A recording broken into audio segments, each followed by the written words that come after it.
Hi everybody, Matt Lawton here, and this is the Astrological Winds channel. And take a look at the astrological weather report for the week of March 20th through 26th. And we have a lot of changes going on this week that are initiatory, that are beginning, that are like the crux moment of starting several new energies. And so it's going to be a very interesting week, a week about beginnings, bringing in changes, welcoming in new things, initiating things, and on all kinds of levels too. So first off, I just want to let you all know the Astrological Winds channel is available on YouTube. And if you do have a YouTube account, please become a follower and turn on your notifications, and then you'll know whenever I post it. It's also available on all kinds of podcasts, so just look it up on your favorite podcast, and you'll most likely find it. If you don't find it there, just check out another one. It's distributed through Buzzsprout, so take a look there. And if you need to get in touch with me for any kind of astrological services, I've been doing professional astrology readings for over 20 years. Best way to get me right now is through my email, and that's mattthue823@gmail.com. Excuse me, and it's mattthue823@gmail.com. And so this week is the vernal equinox, right? That's actually today, Monday, the 20th. And that means we have reached that midpoint of the sun, and it is like spring coming in the northern hemisphere, fall coming into the southern hemisphere. And we're at that 12-hour day where the sun is exactly over the equator of the earth. So, very potent time. It's the beginning of the zodiac in Western astrology, starting at Aries at this time. So we have the sun going into Aries today, but prior to that, it does a sextile to Pluto at that critical 30th degree of Capricorn. Remember, Pluto's right at the end of Capricorn. In fact, this is the week it is going into Aquarius on Thursday for the first time.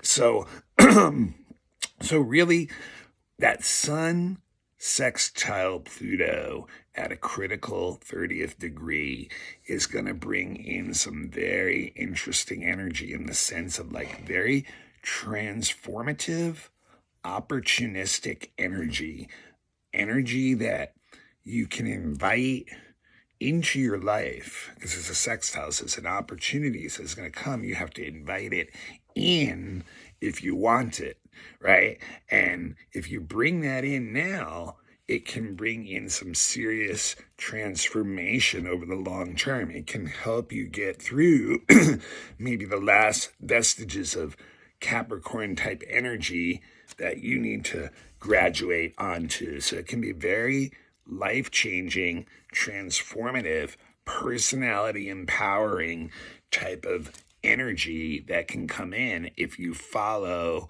some of these opportunities. And it's an opportunity to look really deeply into things, no matter what it is, like seeing how it affects you, understanding where that is in the psyche and makeup of yourself, and then seeing how you project your power, your authority, your influence onto the world. And with Capricorn, remember, this is a hierarchical sign, and it's showing that maybe like pushing in this hierarchical way has reached some point where it's no longer able to keep going like that. So it's giving you the opportunity to see ways that you can reform that you can change circumstances and situations and your surroundings and your environment, and you can use your power to make positive changes. And the way you do that is working within group structure and support instead of just blind, naked power. But this is a time where you really need to start this process by looking and doing some deep psychological self-analysis and truth vetting with yourself about why you're being like triggered about certain things and using those opportunities to transform the way you react and use your power in relation to that. So then right after that happens, the sun goes into Aries today. And so what is this? The sun in Aries is a time of beginnings, of energization. Aries has a lot of energy, and it's the energy of initiation.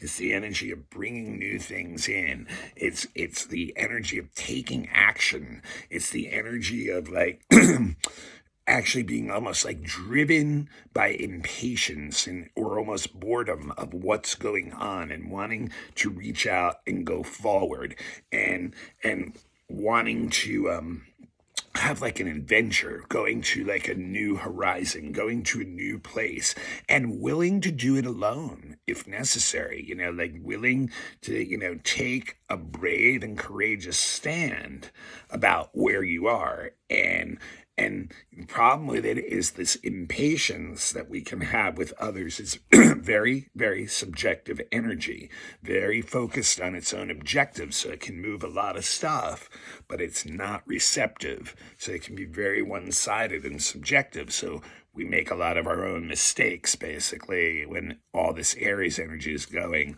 on. We do things that are kind of impulsive, that are kind of pushy. We can lose our tempers quickly and quickly regret what we did. And it's interesting, even though Aries energy can be quick to anger, it can also be very quick to forgetting it. And it can be very blunt with words too, non-negotiable, not, like having this kind of like competitive kind of edge or nature to it. But like it is the initiation of force and energy to take action onto things that we feel we need to do to basically survive, really, and like knowing that we may have to do this ourselves, And so it's interesting.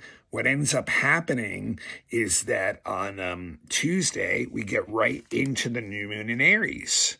And since the sun, right, is like really just at the beginning of Aries, this new moon is at the critical first degree of Aries. So we have a new moon at 1 degree of Aries, the beginning, single number one beginning degree of the whole zodiac. So talk about like, a potent time to be planting something. We had the sun and the moon, both in the first degree, the two lights, both in the first degree of the zodiac. Very powerful time. And it's also conjunct Mercury, the new moon also. So that Mercury is going to lend its power into this new moon. Now, interestingly enough, the moon is opposite Ceres retrograde, also at 1 degree. And that's at 1 degree of, it would be at 1 degree of Libra. So here, we have this like tight opposition between the new moon, the sun and the moon, and Ceres. And it's also forming a T-square out of sign T-square, or out of element T-square with Mars, the actual ruler of the new moon. So there's some edgy energy in here, and it's very critical energy. It's also even in a grand trine with Saturn, right at the beginning of Saturn, and the trine with the South Node. So it's a very, very potent time right now.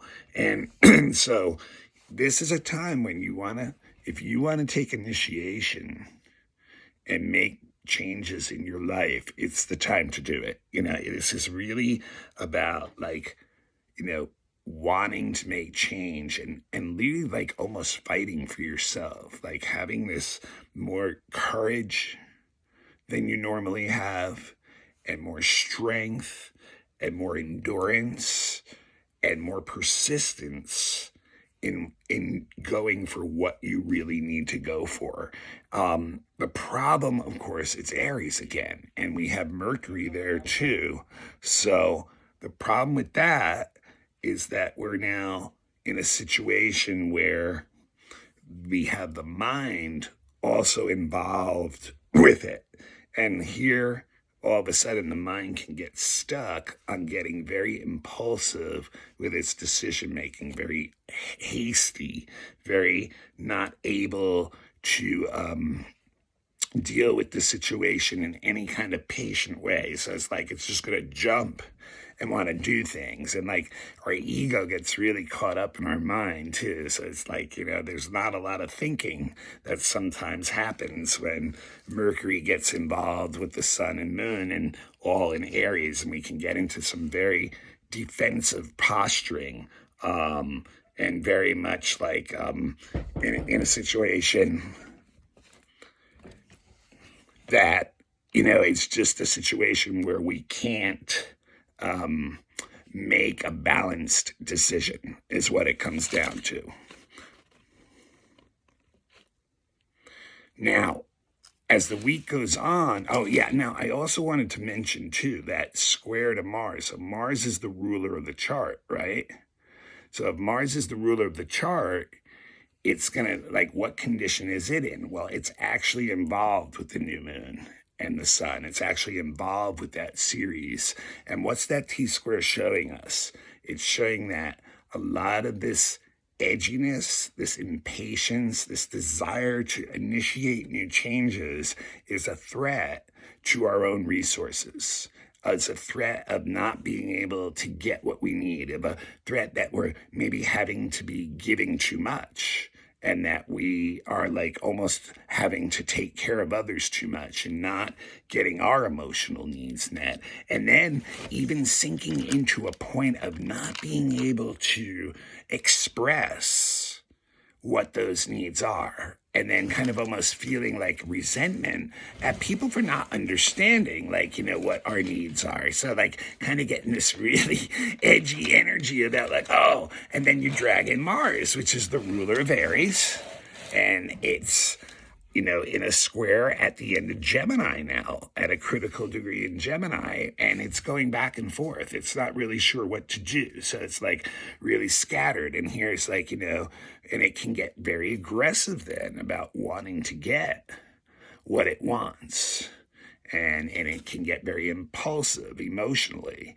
It can get very impulsive with its actions. It can end up putting us out on an island and alienating us from other people, because we're getting too selfish, too subjective, too impatient, too angry.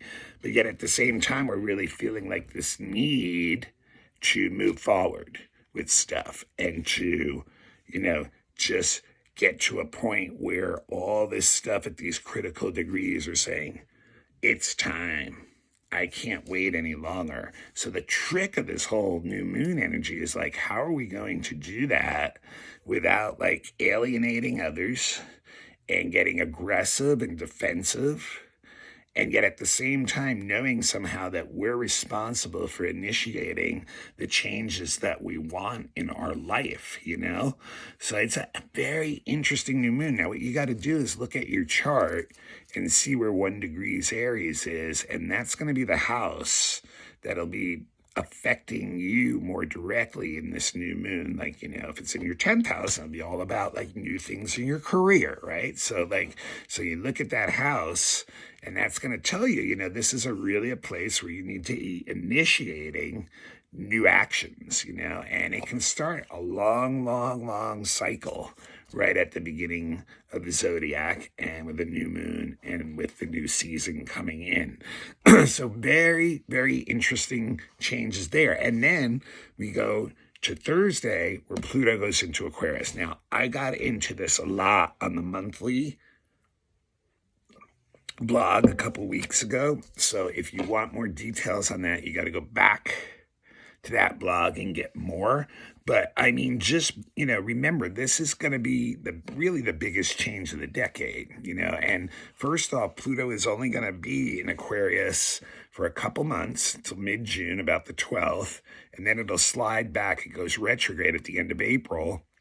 So it's going to slide back into Cap for the rest of this year and into early next year before it goes back into Aquarius for good, but then it's 20 years in Aquarius. And remember, at the same time, it's simultaneously going back and forth across those critical degrees during this year, 29, 1, and then like it's also continuing to hit the United States' birth chart in its Pluto return, going back and forth. And, the United States, the Pluto always transforms everything. And you can see the United States is in like a serious place of transformation right now. But, just remember, it's like I said, it's one of the biggest changes of the decade, and it's going to be the rise of technology, we're going to see things like space travel. We're going to probably end up thinking our cell phones or our iPhones in 20 years were like a little toys. We're going to see a lot of acceleration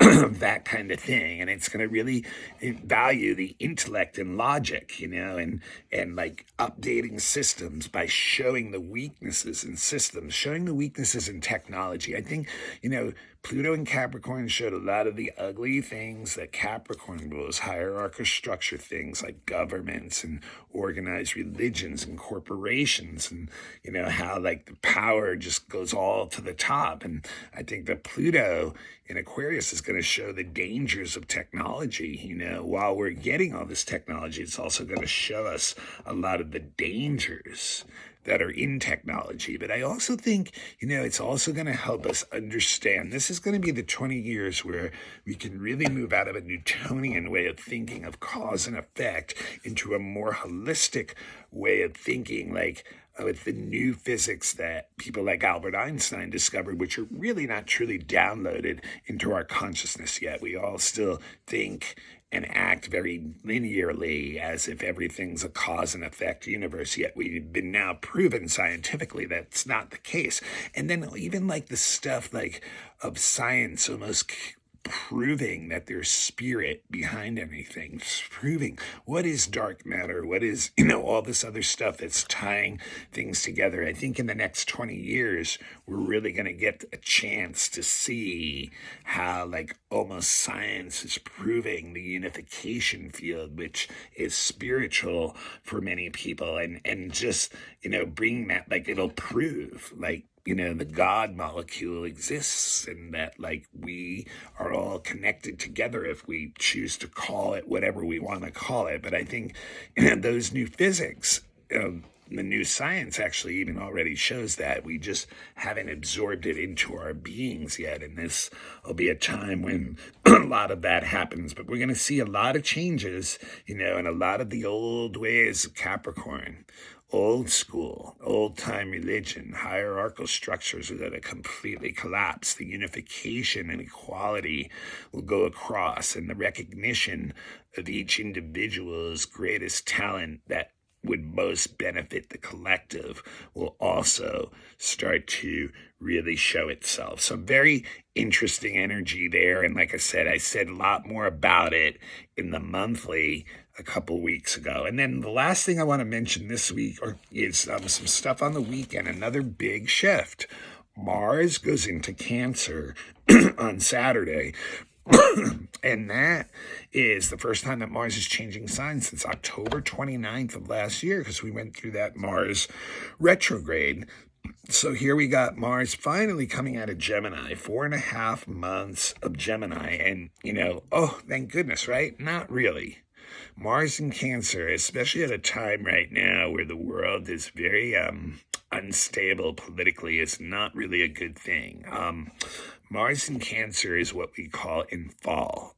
Astrologically, it's one of the weakest signs that Mars can be in. And why? Because Mars gets really defensive in Cancer. It really circles the wagons over what it considers family, home, heritage, and in, bigger cases, nationalism. People become very like nationalistic, patriotic, and it can really start to beat the drums of war. It really gets people in a very defensive position of feeling like may not be enough to go around. And so I need to circle the wagons around those who I care about the most, so we can quickly fall into this very coercive, defensive, which leads to all kinds of the other Mars stuff of, fighting and war and all that type of stuff very quickly. Our actions are being driven by our emotions, and our emotions are many times, when Mars is in Cancer, are feeling insecure, are not feeling like they're getting what they need. And it can bring, it's funny though, like, because if you're feeling good, Mars in Cancer, then, your attitude can be good. But if you're feeling bad, it can be really, so it's very, our actions are very much driven by our emotions. And when we're feeling negative, Mars can get us into some very bad defensive, sensitive posturing, and positions. Now, on a personal level, Mars in Cancer can cause a lot of friction within our families and within our homes, and can bring us issues in those areas, like your homes may need some rebuilding or remodeling or something like that. Family issues may come up about just things about coercion and old issues and things like that. So very, very interesting changes this week. And the last thing I think I'm going to mention, on Sunday there is a Mercury conjunct Chiron too, so that's a really good time to talk about the things that, really are on your mind, and like adjusting your values and attitudes and trying to find some way to come to terms and bring some healing into your mind, into your comment, and then sharing that energy too, wanting to like bring it out to others and stuff. So, it's a kind of almost looking at a wound and, what do we see in there? What are we learning from it, especially intellectually, and can we find some new approaches and help teach other people how to deal with it? So a week of a lot of changes and a lot of beginnings, a lot of critical degrees, new moon and the sun going into Aries right at that first degree together, Mars finally changing a sign, and Pluto trumpeting in literally a new generational shift for 20 years that will bring, 20 years from now, we'll just look back and just be like, wow, how far have we come since then? It's almost like looking back at the last 17 years, 18 years, while Pluto's been in Capricorn since, was basically 2008 was when Pluto went into Capricorn, when Obama became the president of the United States, and just seeing all that together and what that's led to. And now, how much change has occurred since then. And now we're going to have another 20 years of like a different kind of shift like that, of really these Aquarian things instead being really looked at and focused on. So this is the week, to take action. And, the important thing is to not be half thought out, impulsive, reactionary, impatient, because you're going to feel that. But like if you bring, emotionally, you're going to feel that. But if you bring that out into your actions, they could get sloppy and careless, and you could end up hurting yourself for the most part. But the courage and the initiation, the energy, even if you have to go it alone, is available now to make changes that are very, very basic and want to start new cycles. So remember, look at that 1 degree spot in your house, in the house that it falls in Aries, 1 degree Aries, to find out what part of your life is most likely going to be being affected by that. All right, that is about it for this week. I'm Matt Lawton, and this is the Astrological Winds channel. It's a free service that I do every week, and I'd really appreciate it, like, as soon as you're done now, if you'll take the link and pass it on to somebody else. It's how I get the blog to grow, very organically that way, and I really appreciate everyone doing that. And, if you'd like to send a donation, I won't say no to that. No amount is too small. My Venmo handle is the symbol at, the A with the circle with it, and then it's Matthew with a capital M, and there's 2 T's in Matthew, and then it's a hyphen in the middle, and then it's a capital Lauten.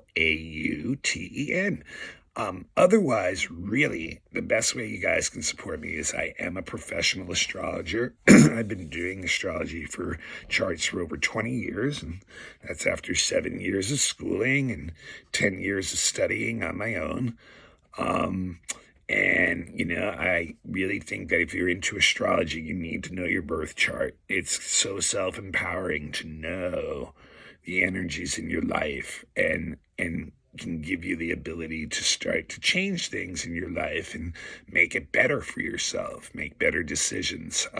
Also, every year on your birthday, highly recommend a predictive reading. It's the same as this weather report I give every week for the world, except it's for you for a whole year. And so, I do recommend that too. If you're into a new relationship, you have an old relationship, you want to look into things that are changing in it. I do relationship charts. I do children's charts for folks who have kids and would like to figure out better ways to, how do you react to your kids and get better reactions and seeing the main events of their lives for the first 20 years. We can look at that. I also do fixed star readings. They're for people who have already understand their natal chart and are looking for deeper soul esoteric stuff that relates to their life and their soul journey. Also do relocation and what they call astrocartography at times. So if you're thinking about moving somewhere else and you'd like to see how that your chart changes in there, or if you're looking for power spots on the planet for certain place, things, we can look at places that, would be good for you to move to. Also do election charts. If you have some big event that you're planning and you want to get the best timing for success, we can do a chart on that and get the best timing. And then horary charts for those who have some kind of burning question. They're not quite sure what the answer is. A lot of times we can get an answer out of a chart too. And I also have beginners classes available. There's 5 available on Dropbox. They're available for $100 for all 5 or $25 a piece. Unless you're a student, you can have them for $20 a piece. I'm also available for lectures, classes, question and answer sessions, mini readings, entertainment for you or your group's event. And all these things, best way to get me is through my email, and that's MATT-HUE. Oh, I'm sorry, that's not right. It's MATTHUE823 at gmail.com. So one more time, it's MATTHUE823 at gmail.com. Now remember, you're going to pass that link on to somebody else, right? Thank you so much. I'll see you guys next week. And I think next week we're going to do, I think I'll probably not only do the weekly next week, I'll probably do the month of April too. Oh, and that's the other thing. I am going to look at the solstice chart set for Washington, or the equinox chart set for Washington, D.C., and take a little look at the next quarter for the U.S. and what we can expect socially and politically. So look for that sometime this week. I'll probably get to it within a couple days. And if not, you don't want to do that one, that's for people who are definitely interested in the political, mundane side. And if not, I'll see you guys next week. And like I said, I'll probably do not only the weekly, but I'll probably do the month of April forecast too. All right, thanks everybody for your support. I really appreciate it. Thanks for all the positive feedback.